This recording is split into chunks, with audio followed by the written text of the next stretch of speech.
국회는 이번 주에 대정부 질문을 마무리를 했습니다. 하지만 예전처럼 아니나 다를까 국회의원 의석도 텅텅 비었고요. 의원들의 막말도 이어지면서 대정부 질문 무용론까지 나오고 있습니다. 먼저 정치부의 김지성 기자의 리포트부터 보도록 하겠습니다. 경제 분야 대정부 질문. 새누리당 여상규 의원이 최경환 경제부총리에게 지역구의 동서교류 해저터널 사업을 예비 타당성 조사 없이 추진해 줄 것을 요청합니다. 거대한 국가 이익들이 걸린 사업입니다. 그래도 경제성이 부족하다고 할 겁니까? 막무가내식 민원에 최 부총리도 당황스러운 표정입니다. 이게 좀 예타 부분 없이 관련 사업비를 반영하겠다더니 어렵다 하는 점을. 새누리당 정우택 의원은 정홍원 총리에게 지역의 청사 건립 지원을 요청하다 스스로 민망한 듯 실소가 터집니다. 우리 통합청주시 청사 문제를 제가 질의하지 않을 수가 없습니다. 호통치기식, 말자르기 악습도 되풀이됐습니다. 질의하고 나서 답변을 제대로 듣지 않거나 해야 됩니까? 예? 네. 누가 그러니까 책임져야 그 됩니까? 절차에 따라서 진행된지 안 된지 네, 부분은 됐습니다. 이게 논의되겠습니다. 예. 질문 도중 공방이 벌어지자 야유를 쏟아냅니다. 단기적으로 볼 것이 아니고 장기적으로 봐야 될 일이라 생각을 합니다. 여느 해처럼 대정부 질문 기간 내내 본회의장 빈자리는 넘쳐났습니다. 멀리 세종시에서 와서 질문 한 번 받지 못한 장관도 여러 명 있었습니다. 차라리 이럴 바엔 아예 대정부 질문을 폐지하자는 말까지 일부 의원들 사이에서 나오고 있습니다. 출석도 저조하고 또 질문 내용도 반복되고 형식화되고 거칠화된 대정부 질문은 폐지할 때가 됐다. 그것이 저의. 아니면 내실 있는 논의를 위해 상임위별로 정부 질문을 이어가자는 대안도 제기되고 있습니다. 본회의에선 총리에게 정부 정책의 큰 틀만 묻고 장관에겐 상임위별로 전문적인 것을 질의하는 것이 효율적이라는 지적입니다. YTN 김지선입니다. 이제 저도 국회 출입할 때 대정부 질문을 담당을 하면 상당히 곤란한 게 며칠에 걸쳐서 몇 시간 동안 의원들하고 장관들이 답변하는 거 다 받아쳐야 되는데 결국은 기사 쓸 게 별로 없어서 좀 허탈해하기도 그랬는데 이 대정부 질문이 꼭 필요한 건가요? 기본 그 제도의 뭐 취지를 우리가 뭐 생각을 한다라고 하면 그 어떤 국정 운영에 대한 아주 날카로운 어떤 문제 지적 또 그를 통한 그 문제의 그 개선 이것이 그 제도의 생성의 원인이었고 그 취지였는데 지금 운영되고 있는 거를 보면은 그것이 없는 거죠. 바꿔 얘기하면은 판은 이렇게 깔아줬는데 거기에 뛰어야 할 그 선수들이 선수 역량이 지금 부족한 건지 아니면 뭐 관심이 없는 건지 지금 그 운영이 제대로 안 되고 있다는 점에 가장 큰 문제점인데요. 네. 뭐 과거에는 뭐 여러 가지 뭐 중요한 그 일들이 사건들이 그렇죠. 폭로가 됐었죠. 뭐 대표적으로 그 노태우 대통령 비자금이 몇천억이 있다. 뭐 이런 것도 대정부 질문을 통해서 알려졌고요. 또 언론에 대한 뭐 통제 문건을 이렇게 확보가 됐다. 이런 건 상당한 뭐 의미가 있는 것인데 지금을 이렇게 보면은 글쎄요 어떤 이 폭로를 할 수 있는 전문성이 부족한 것을 원인으로 한번 우리가 생각해 볼 수가 있고 또 한편으로 봐서는 대정부 질문이니까 아무래도 이제 여당보다는 물론 여당도 그런 역할을 해야 되겠지만 야당이 좀 더 적극적인 역할을 해야 되는데 그것이 본다면 그 의원의 개인 역량도 있지만은 야당을 신뢰하는 어떤 그 관련인들이 적극적인 뭐 제보라든가 양질의 정보를 제공하는 질과 양도 확 떨어진 거 아니냐. 그러다 보니까 팔은 깔아주는데 뭐 선수들이 아예 모이질 않는 이런 문제점들. 그래서 사실은 이제는 이 제도 자체가 뭐 다른 방향으로 뭐 소멸의 길을 걷고 있는 것이 아닌가 이렇게 생각이 듭니다. 지금 재헌 헌법부터 이 제도가 있었거든요. 그렇죠. 지금 없앤다 말은 사실은 필요하지 않고요. 사실은 운영을 잘 못하고 있는 겁니다. 지금 보면 국정감사도 하고 있는데 실제로는 자기 지역구의 민원을 챙기기 위해서 질문하는 거 이런 거는 사실은 의미 없는 질문입니다. 그래서 이제 실제로 그것들만 좀 수정을 한다면 제도 자체를 없앤다는 건 사실은 저는 운영의 묘를 살려서 그 제도를 더 활성화를 해야 되지 없앤다고 이렇게 주장하는 건 좀 타당하지 않다고 생각합니다. 그렇죠. 뭐 결국은 이제 이것도 역시 국회의원 스스로의 역량과 관심과 열정에 달려있는 이 문제 같아요. 스스로 뭐 제도가 있는데 그걸 적극적으로 활용 못하면은 자연적으로 뭐 소멸되겠죠. 근데 아까 그 변호사님 말씀하신 것처럼 지금 운영되는 실태를 보면은 아까 이제 그 정부 위원들이 이렇게 나와 있는데 지금 국회의원들이 질문하는 내용이 거진 대동소이하다는 거죠. 네. 뭐 전시작전권 연기가 왜 됐느냐 뭐 이런 거를 12명이 질문을 했는데 무려 8명, 9명이 똑같은 반복 질문을 이제 하다 보니까 이 제도에 상당한 어떤 의미는 분명히 있지만 실제로 참가하는 사람들이 지금 제대로 역할을 못 하고 있다. 이 점이 사실 가장 큰 문제가 아닌가 보입니다. 이 반복되는 문제, 그렇죠. 내용이 사실 뭐 대동소이하고 뭐 영양가가 없다는 것이거든요. 네.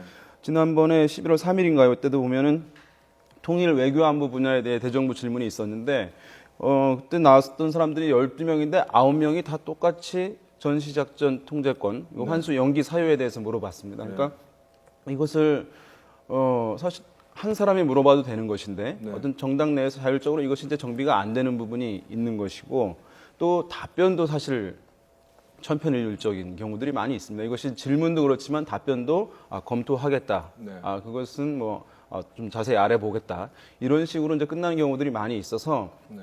단순히 또 의원들에 대한 이 문제로만 보기는 또 어려운 측면도 있는데요. 그렇죠. 우리가 이제 이렇게 생각해 볼 수 있습니다. 이제 국회의원들을 우리가 많이 비판을 하긴 하는데요. 비교적 잘 보입니다. 국회의원들의 잘못된 것들을. 많이 공개가 되어 있으니까. 그러나 이제 관료들, 정부에 대한 통제들 이런 것들을 상당히 어려운데요. 안 보이기 때문에 그런데 지금 대정부 질문 같은 경우에는 장관이라든가 총리급들이 이렇게 국회에 나와서 얼굴을 보이면서 답변을 하는 것이거든요.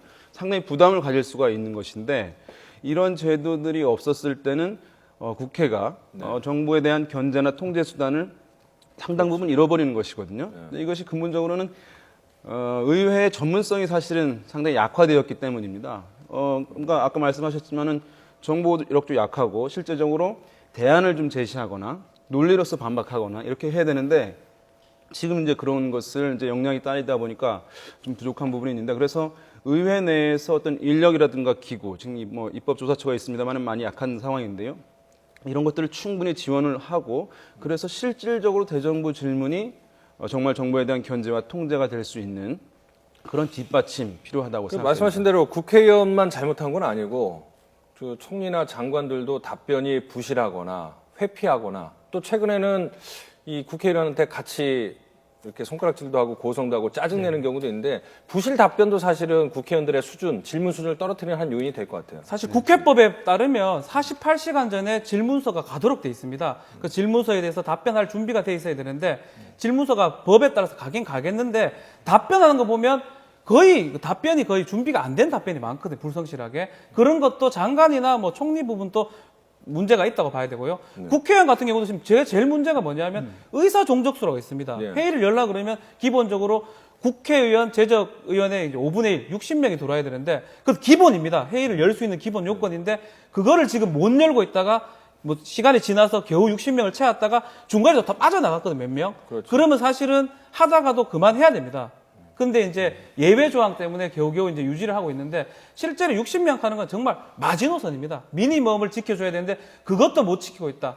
이건 무슨 의미가 없는 그게 될 확률이 큰 거죠. 선생님이 300명 중에 9명 듣고 있는 경우들도 있었고 과거에 이제 예를 보면 그러니까 회의 시작을 하기 위해서는 최소 5분의 1, 60명이 무조건 있어야 있어야 되는데 됩니다. 예. 회의만 일단은 시작이 되면 중간에 빠져나가고 거죠. 하니까 대여섯 명이 듣고 또 있는 분들은 열심히 듣느냐 다 딴짓을 하는 경우들이 많이 있고 옆에 이제 어쨌든 유력 정치인이 출판 기념을 하고 있다. 거기 가면 다 있는 것이고 또 개인적으로 개인 의원실에서 의원회관에서 잠을 자는 이제 그런 의원들도 뭐 사실 비일비재 한 측면이 있죠. 스스로 안다는 얘기잖아요. 들으나 마나하다는. 글쎄요. 근데 어쨌든 뭐 이 자체가 만약에 대학 환경에서 이런 일이 생겼다라고 하면 이 강좌는 이제 폐강이 되거든요.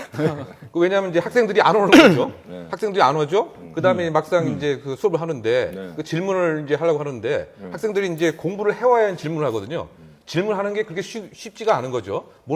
그 사안을 알고 있어야 이제 질문을 해야 되는 거 아닙니까? 그러다 보니까 이제 정부 위원 측에서는 뭐 질문 내용 자체가 이제 뭐 특별한 것도 없고 이러니까 준비도 안 되어 있는 거고 이게 어쨌든 악순환의 이제 고리에 있는 것 같은데 결국 이제 이 제도가 사실은 상당한 취지는 아주 바람직한 것 같아요. 그런데 지금 개인의 역량과 어떤 이거를 제도적으로 지원해주는 그런 어떤 뭐 정보의 제공도 이거 부재가 돼 있고 그래서 결국 이것을 우리 전체 어떤 그 국회 혁신 뭐 이런 차원에서 전문성을 높이고 뭔가 이거를 좀 지원을 해주는 이런 쪽으로의 어떤 그 대전환이 좀 필요하지 않나 뭐 그런 제도 같아요. 리포트에서 정말 중요한 얘기를 했는데요. 사실은 이렇게 본회의에서 대정부 질문을 하고 상임위로 다시 가서 다시 질문해야 됩니다. 그 중요한 내용들을 이렇게 한다면 전문성도 제고되고요. 장관들이 준비 안 해올 수가 없습니다. 본회의에서 대충 하고 마니까 대충 답변하고 또 대충 질문하고 민원성 질문만 하거든요. 그래서 상임위별도 다시 또 열 수 있다면 조금 제도가 개선되지 않겠나 생각이 듭니다. 지금 이제 이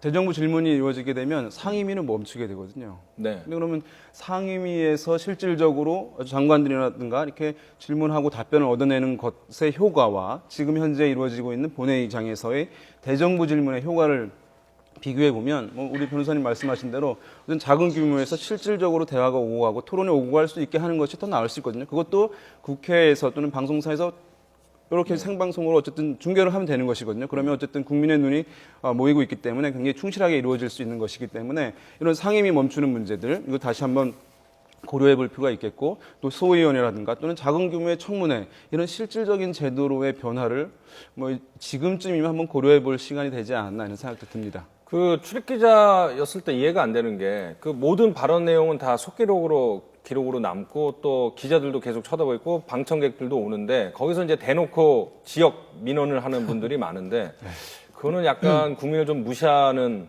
처사가 아닌가? 자기의 그 재선 3선을 위해서. 근데 그 보면은 그런 분들이 다음 선거에 나갈 때 이제 선거 홍보물을 만들거나 이제 유권자들 지역 유권자들에게 보내줄 이제 안내물들을 만드는데 대정부 질문에서 우리 지역의 현안에 대해서 내가 총리나 장관에게 직접적으로 이것을 질문을 했다, 요구했다라는 것을 이렇게 광고하는 형식으로 내보이는 그렇죠. 경우들이 많이 있습니다. 그래서 사실 상당히 어쨌든 문제가 있죠. 그좀 생뚱맞은 뭐 그런 내용들이 많이 좀 있는 거죠. 그런데 항상 이 10월, 12월 달에 되면 그 지역구 챙기기에 뭐 열풍이 지금 몰아치지 않습니까? 그래서 뭐 예산이 오늘부터 예산 심의가 시작됐는데 이른바 뭐 쪽지 예산 이번에 없다. 그러면 뭐 카톡 예산은 있는 거냐? 뭐 이런 얘기가 계속 있단 말이죠. 근데 그 국회의원이라고 하는 것이 뭐 지역성을 대표하는 것은 물론 인정을 하지만 또 다른 틀에서 보면은 전체 큰 어떤 국민을 국가를 대표하고 재정의 전체 규모를 이제 생각을 해야 되는 뭐 그런 쪽에 어떤 이제 국민의 그 눈높이가 있기 때문에 또 지역에만 너무 편중되는 이런 거 또 예를 들면 그 지역 주민들도 사실은 예를 들어서 예산안을 따온 것을 꼭 그렇게 득표를 더 많이 해주는 것으로 연결돼야 되느냐 이 문제도 사실은 좀 짚어봐야 되는데 근데 현실은 사실은 뭐 이렇게 있고 한 연구 결과가 나와 있는 것 같아요. 1억을 올리게 되면 사실은 그 재선 가능성이 뭐 10% 이상 올라간다. 또 현실이 이러다 보니까 뭐 지금 그 대정부 질문 중에도 뜬금없이 그 지역 현안에 관한 얘기를 하는 것 이와 같은 좀 사실은 앞뒤가 안 맞는 뭐 모습이 보이는 것이죠. 대정부 질문 마무리하는 차원에서 이틀 전에 있었던 상당히 국가 망신을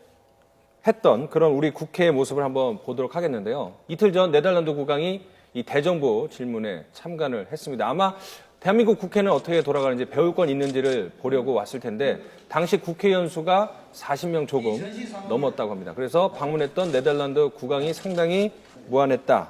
뭐 이런 얘기인데요. 화면 보시면 많이 비어 있고 장관들하고 저기 보이네요. 네덜란드 국왕 일행이 이제 방청석이죠. 방청석에 앉아서 참관을 하고 있는데 대한민국의 국회의원이 저렇게 적은가라고 생각이 들 수도 있을 정도로 저 옆에서 설명하신 분들도 상당히 무안했을 거예요.